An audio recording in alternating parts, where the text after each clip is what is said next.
At eto na nga mga kababayan, tayo ay nagbabalik na naman.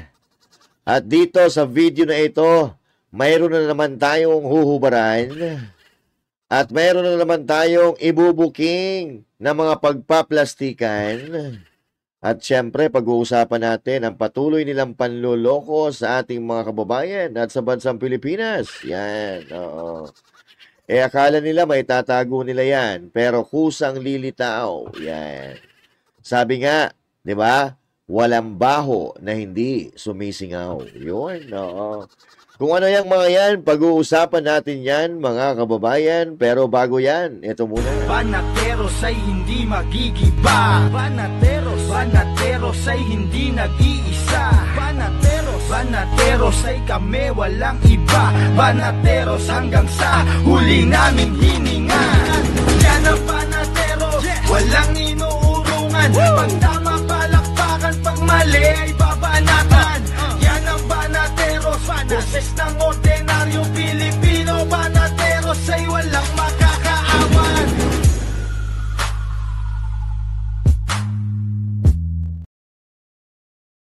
At syempre, magandang araw, Luzon, Visayas, Mindanao, at sa mga babae nating OFW, mga immigrants sa iba't ibang panig ng mundo. Magandang araw po sa inyo lahat. Okay? At syempre, huwag kakalimutan mag-like, share, and subscribe. At salamat po sa mga bago nating subscribers, sa mga nag-share, sa mga nagla-like. Ayan, maraming salamat po sa inyo. At syempre, sa ating mga matatagal na subscribers, thank you so much for staying alive. Yan.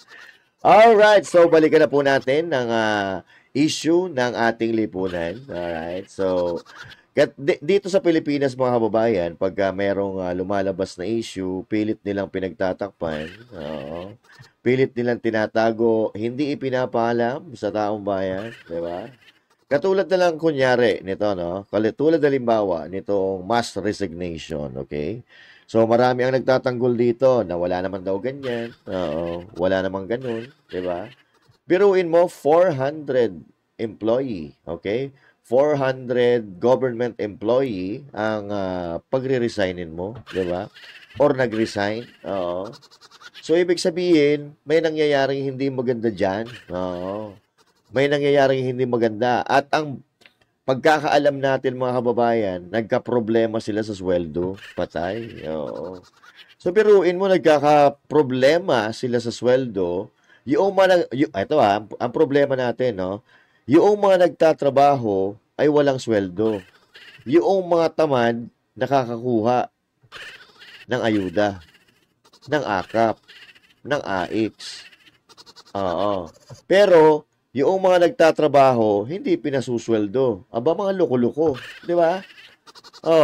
Kaya dito, mga kababayan, sa pangyayaring ito, nasisiguro ko na maraming babaliktad, okay? Marami ang sasama ng loob. Madadagdagan ang mga maglalagay ng ha-ha-ha sa mga post ng gobyerno ni Marcos. Alright.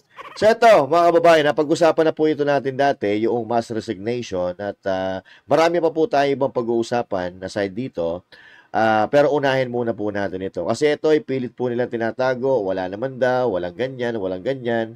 Pero ito, sa bibig na mismo ng bagong sekretary ng DOTR natin maririnig na yung mga binalita natin ng mga nakaraan ay pawang makatotohanan. So, eto, pakinggan. Totoo po ba na katakot-takot na engineers ang nag-resign sa DOTR? Nakakalungkot po. Mga gano'ng karami po yan? Ang report po sa akin, 400 po ang umagis. In the last, I guess, 6 months, 8 months. So, ano po dahilan? May mga administrative pong naging problema no? Medyo may mga na-delay po ang sahod. Ako po. So, siyempre po, ang engineers po, highly, highly coveted yan Talagang in demand po yung Tama mga po yan. Dahil yung mga skills na yan, bira. So, siyempre, na-offer sa private sector, mas maganda ang sweldo, at hindi na kinakaya yung minsan may mga nadidelay. Totoo po bang may mga nasa 500 empleyado na mga contractual ang hindi pinapasweldo ng DOTR 2 buwan na? Hindi ko po alam yung exact number, pero meron po akong sa aking mga briefing, meron pong mga nagsabi sa akin ng ganun. So, kaya nga po, kailangan na pong pumasok yung ating bagong team para po mapabilis na po talaga yung pagpapasweldo agad-agad. Taksay tayo dyan. Alright. So yan, sigurado yan mga kababayan, ha? Na yung mga hindi na pasweldo na yan, sigurado masama ang kanilang pakiramdam sa gobyernong ito. Oy, Jaime Bautista, kumusta ka na? Anak ng Tokwa, buhay ka pa pala. But anyway, noon pa man sinasabi na natin na malamya itong si Bautista. Ayaw nyo kasi maniwala eh. Pinagtatanggol nyo pa. So ano nangyari ngayon? Ha? Eto na. Ang bunga ng pagiging magaling daw ni Bautista. Diba?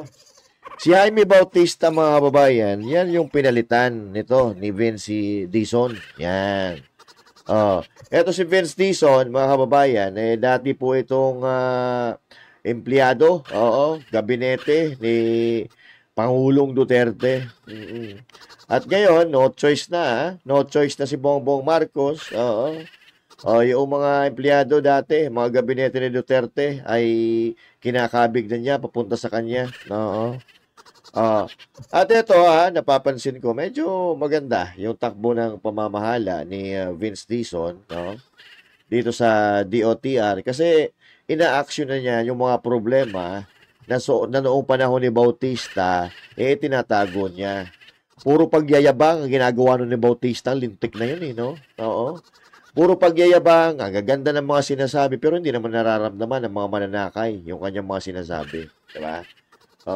Kaya nga dati, di ba, binabatikos natin ang binabatikos kasi sobrang traffic, o wala namang ginagawa, di ba? So, ngayon, mga kababayan, ito na yung bunga. Anak ng Tokwa, Bongbong Marcos, Lahat ng sinabi mo sablay talaga. Sabi mo, dati, hindi kayo nakapaggawa ng kahit yung first 100 days, mula nang umupo kayo, dahil naghahanap kayo ng mga dekalidad na mga individual na magiging gabinete mo. Mukhang mali na naman ata. Nambudol na naman yung mga tao. So, yun na nga, mga kababayan. So, 400. So, this is the first time in the history of the Philippine politics na naman na, patindi talaga si Bongbong Marcos, no? Pag-Guinness Book of World Record ang kanyang mga galawan. Okay? So, paano nangyari to? Dahil wala naman kayong proyekto. Wala naman kayong ginagastusan na iba. Pero pati sweldo ng mga empleyado, nawawala. Anak ng Tokwa naman talaga, Kawawang Pilipino sa pamumuno ng mga taong ito. So yun, mga kababayan, at sigurado, katulad nga na nasa thumbnail natin, maraming magbabaliktaran. Dahil dito sa mga gawain na ito ng Marcos administration ay talagang hindi nila magugustuhan. Diba? So, hindi na natin kailangan na mang-encourage ni VP Sara Duterte na magalit sa gobyerno. Kasi kayo na mismo ang gumagawa ng paraan para magalit sa inyo ang mga Pilipino. Yan. Biruin mo, pati empleyado nila, hindi pala pinasusweldo. Yung mga Pilipino nga na hindi nyo mampasweldo, galit na galit sa inyo. Kasi wala naman kayo nagagawa sa bansang ito. Lalo-lalo na, yung tinutulungan kayo para magtrabaho, tapos di nyo pinasusweldo. Nako po, dobleng galit, baka tripling, ha na naman, ang reaction nila doon sa mga pambubudol ninyo. Diba? So, dito sa gobyerno ni Marcos, mga kababayan, biruin ninyo, no? Pinagtatanggal nila yung pogo, diba? Pero tayo, wala naman tayong problema, no? Wala naman tayong problema. Pag sinasabing tatanggalin ang sugal, dapat tanggalin lahat ng sugal, diba? Hindi yung pipiliin nyo lang, yung tatanggalin nyo. Kung hindi nyo kaalyado, tatanggalin ninyo. Tapos magagawa kayo ng bago dahil yung mga katsokaran ninyo, diba? So, kailangan natin maintindihan mga kababayan, ano? Na yung Pogo po, Philippine Offshore Gaming, okay? Operation, okay? So, dito sa Pilipinas, nag-ooperate ang mga Chinese, mga nagsusugal sa China, pero walang Pilipinong nagsusugal dyan, okay? May Pilipinong nagtatrabaho sa Pogo, pero yung mga Pilipino, hindi pwedeng magsugal sa Pogo. Dahil offshore nga eh, 'di ba? Offshore gaming. So ibig sabihin, ang mga naglalaro diyan galing doon sa ibang bansa, galing sa China, kasi doon sa China bawal ang sugal sa kanila. Oo. Pag nahuli sila magsugal, baka makulong baka hindi natin alam kung anong parusa sa kanila. Kaya dito sa Pilipinas, through internet, dito nag-ooperate, pero ang mananaya nila nandun sa China. Oo. Tinanggal nila yung Pogo, pero alam nyo kung anong pinalit? Pinalitan nila ng Pigo. Totoo po ito, mga kababayan. Yung Pigo, Philippine Internet, ano ba yon? Philippine Internet ba? Oo. Gaming, ano ba tawag yun? Ano ba yung O? Philippine, ito, pakinggan na lang natin. Nakalimutan ko na eh. Oo. Basta ito, pakinggan natin. Alam mo yun ang hindi ko maintindihan sa totoo lang. Binan natin ang Pogo. Gustong ipagbawal sa pamamagitan ng batas ang Pogo. Ang Pogo, ang ibig sabihin ay Philippine Offshore Gaming Operations. Yung mga dayuhan yung nagsusugal dyan. Dayuhan ang nasisira ang pamilya, nalululong sa sugal, nawawala ng pera dahil sa sugal. Pinagbawal natin. Pero pinayagan natin yung PIGO, Philippine Inland Gaming Operations. Ayan. Philippine Inland Gaming Corporation pala. Oo. Pinalitan lang yung I, di ba? Yung Pogo, tinanggal. Oo. Pero, pinalitan ng PIGO. Walang hiya talaga. Tingnan nyo yung panloloko, di ba? Tanggalin na natin ang Pogo. Oo, dapat walang sugal sa Pilipinas. Yung Pogo, hindi po Pilipino tumataya doon. Hindi po Pilipino ang nagsusugal doon. May mga empleyadong Pilipino. Dito nag-ooperate sa bansa, paulit-ulit tayo, di ba? Para maintindihan ninyo. Pero, yung Figo, Figo tuloy. Yung Pigo, Philippine Inland Gaming Operation. So, ibig sabihin, mga Pilipino ang magsusugal. Walang kaya. Kung di ka ba naman gago, di ba? Tinanggal mo nga yung Pogo. Dahil nagkakaroon dito ng mga, siyempre may mga sugal. Although hindi nagsusugal dito, nagkakaroon daw ng mga tawag dito. Nagkakaroon ng mga human trafficking. Yan. Human trafficking na mga Pilipino. Tapos, ginagawa daw nila mga slave. Ginagawa daw nilang mga cyber sex worker. Yan. Pero, tinanggal nila yon. Pinalitan ng Pigo. Ngayon naman, ang malululong sa sugal, yung mga Pilipino. So now, anong naitulong ng pagtanggal nyo ng Pogo? Excuse me. Ano ang naitulong ng pagtanggal nila ng Pogo? Nawala ng trabaho yung maraming Pilipino. Pati nga yung mga taxi driver nagrereklamo kasi wala na daw mga Chinese na sumasakay sa kanila. Excuse me, naubo talaga ako. Dahil tinanggal na yung Pogo. So marami na wala ng trabaho nung tinanggal yung Pogo. Tayo, against tayo sa sugal, Ang inaano lang natin, yung ginawa nila. It doesn't make any sense. Tinanggal yung Pogo, ang nagsusugal sa ibang bansa, sa kabilang ibayo. pero pinalitan nila ng Pigo na ang pwedeng magsugal mga Pilipino. O yung inland, yun nandito sa Pilipinas. Hindi lang Pilipino, ha? Yung inland, ibig sabihin, kung sino nasa Pilipinas na gusto magsugal, pwede magsugal dyan sa Pigo. So ano na itulong ng gobyerno? Yung ginawa ng gobyerno, nagbigay ba ng katahimikan sa Pilipino? Hindi ho. Dahil ang mangyayari nito, imbis na dati ang mga nalululong ay yung mga Tsino, ngayon, dahil pinalitan ng Pigo, ang malululong, mga Pilipino.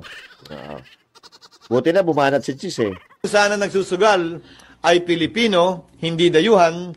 Ang nawawalan at naubusan ng pera ay Pilipino at hindi dayuhan. Alam mo yun ang hindi ko maintindihan sa totoo lang. Di ba? Malinaw naman yung sinabi ni Cheese, di ba? Yung Pogo, tinanggal, binan, yung pala papalitan. Walang hiya talaga. Wala sa hulog, ano? Oo. At hindi lang yan, mga kababayan. Dito natin malalaman sa Pilipinas na talagang pinagluloko tayo ng mga nasa gobyerno. Oo. Alam niyo yung bagong pasok dyan sa PCO na si Claire Castro? Oo. Abay, saksakan din pala ng pagka-plastic ito. No? Oo. Dahil yung dati, binabanatan pala nito si Marcos. Binabanatan si Marcos, si Gadon. Pero ngayon, dahil na, no? Himod-pet na rin, no? Eto si Claire Castro, ayan, o. Ayan lang, nasa na yun? Ayan. Claire Castro. Iparating nyo to kay Bongbong Marcos, ha? Tsaka kay Gadon. Ha? Para naman magising-gising sila. Sa kung bakit para silang nagpapasok ng pusa sa kulungan ng mga daga. Kasi balang araw sila ngayon pala sila nga nagbabanatan eh, di ba? Ito, Claire Castro. Padinig nga. I-analyze nga natin si PBBM. Ano ang nakita niya kay Larry Gadon, kay Secretary Larry Gadon, para i-appoint siya as advisor for poverty alleviation? Ano? Nako po, Gadon. Binabanatan ka ni Claire Castro. Ganun, no? Ano daw ang nakita sa'yo? Sa bagay, may punto naman si Claire Castro, Gadon, ha? Kasi, una pa lang, sa tingin ko, wala ka namang magagawa dyan, Gadon, eh. Ilang taon ka na nga dyan, ilang buwan ka na nga dyan sa poverty alleviation na yan? Meron na ba tayong natulungan ng mga naghihirap nating mga kababayan? May naiahon ka na ba, Gadon, sa kahirapan? Pero tama yan, Claire Castro. Ikaw na magpamulat sa mata ni Gadon kasi patulog-tulog din sa pansitan. Anong meron? Ano ang meron siya para gumawa pa ng posisyon, bagong posisyon? At anong meron siya para paggastusan siya ng gobyerno, di ba? Na wala sa iba at wala pa sa ibang departamento na pwedeng gawin. Ibig sabihin, bobo rin si Marcos. Parang ibig sabihin ni Claire Castro, wala ring alam itong si Bongbong Marcos Jr. Kasi parang sinasabi niya, kung maglalagay ka ng maraming advisor, at kung marami ka ng gabinete, tapos may mga, maglalagay ka pa ng mga advisor, ano ibig sabihin nun? Ibig sabihin nun, parang sinasabi ni Claire Castro, walang alam si Bongbong Marcos Jr. Diba? Sige nga. Diba? Ang nakakataka part na ganito. Bakit? Ilan na ba ang advisor ni Pangulong Marcos? Maliban sa mga sekretaris niya. Marami pa palang advisor yan. Thank you, Claire Castro, sa pag-booking mo. May advisor talaga yan? Ito, tanong lang, ha. Kung may advisor yan, dapat yung mga sasabihin yan, talagang kapaki-pakinabang. May advisor na pala yan sa lagay na yan. Yung pagpautal-utal na mali-mali ang kanyang mga binibigkas, yung mga sinasabi niya kabaligtaran sa tunay na mga nagaganap. May advisor pala yan? Oo. Ako nagtataka noon eh. Buti na lang nalaman namin sa'yo, Claire Castro, no? Na marami palang advisor ito. Sige, banatan mo pa. Ibig bang sabihin nito, partner? Ayoko kasi maging nega, partner. Di ba pag sobrang dami mong advisor, para lumalabas, wala ka talagang alam. Di ba? Ay, bud. Parang sinabihan mo yung amo mo, Harap-harapan yan. Parang sinabihan mo yung amo mo na pag maglalagay ka ng maraming advisor, wala kang alam. Aba, Hoy! Bongbong Marcos Jr., Wala ka daw alam. Grabe naman. In-appoint mo yan, di ba? Nako. In-appoint mo yan, pero binabanatan ka pala ng talikuran. Hindi maganda yan. In-appoint mo si Gadon, di ba? Tapos, kino-question nitong si Claire Castro. Aba, hindi maganda yan. Mukhang magkakahiwalay din kayo nito, Bongbong Marcos Jr. sa kalaunan. Di ba? So, di ba, yung pag-appoint mo kay Gadon, pinakikialaman. Buti sana kung kritiko yan. Binigyan mo pa ng posisyon yan. Abay, nakakahiya naman. Ang dami mong advisor, tapos may secretary ka pa, tapos may UC ka pa, may ASI ka pa and everything. Kulang pa ba para ma-alleviate yung poverty? Nako po, So, ibig sabihin nun, mga kababayan, hindi siya sumasang-ayon sa pag-a-appoint ni Bongbong Marcos Jr. kay Gadon bilang secretary, alright? Dito sa poverty alleviation. Di ba? Oy, Gadon. Binabanatan ka pala ng yung inyong mga kakampon. Siyempre, mga kakampon to eh. Di ba, yung mga kampon ni Satanas, di ba, may ganyan. Ito naman, kampon ni Marcos Jr. Di ba? Sila nagbabanatan. Ako po. Larry Gadon, anong reaction mo dito, Larry Gadon? Ay, pati na rin si Bongbong Marcos Jr. Ano kaya magiging reaction ni Bongbong Marcos Jr. dito? Di ba? Ay, nako. Sila na nagbabanatan, mga kababayan. Hindi magtatagal. Maghihiwalay-hiwalay din yan. Basta kami. Eto lang. Basta Kibuloy, ang iboto sa balota. Number 53, ipanalo natin siya. Yeah! Yan. Diba? So, number 53, ipanalo natin siya. At syempre, huwag natin kakalimutan, straight PDP laban. Diba? Kung noon, hindi tayo nakinig kay Duterte, napasama tayong mga botante, diba? Nabudol. Sana naman ngayon, makinig na ho tayo, no? Para hindi na tayo nabubudol. Tingnan nyo ngayon, 3 taon na, Wala pa rin tayong maramdaman. Ganon pa rin. Same as useless. Diba? Sabi nga ni Partner Admar, diba? So yan, mga kababayan. Unang-una, sila po ay sila nagbabanatan. Yung mga kasinungalingan nilang pilit idinatago, unti-unting nalalantad. Yan. At yung pinagduloko tayo ng gobyerno, mga kababayan, tatanggalin daw ang Pogo dahil sugal. Yung Pogo, yung naglalaro, nandun sa ibang bansa. Pero binan. Pinalitan ng Pigo. Yung Pigo ang naglalaro dito sa inland. Ibig sabihin, yung nandito sa Pilipinas, pwede maglaro niyan. Walang hiya. Baliktad talaga mga pag-uutak. Yung Pogo, kumikita tayo dahil sa mga tax nila.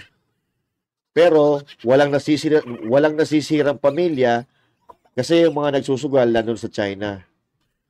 Aba, ito atang gobyerno ni Marcos, gusto ata talaga sirain ang pamilyang Pilipino.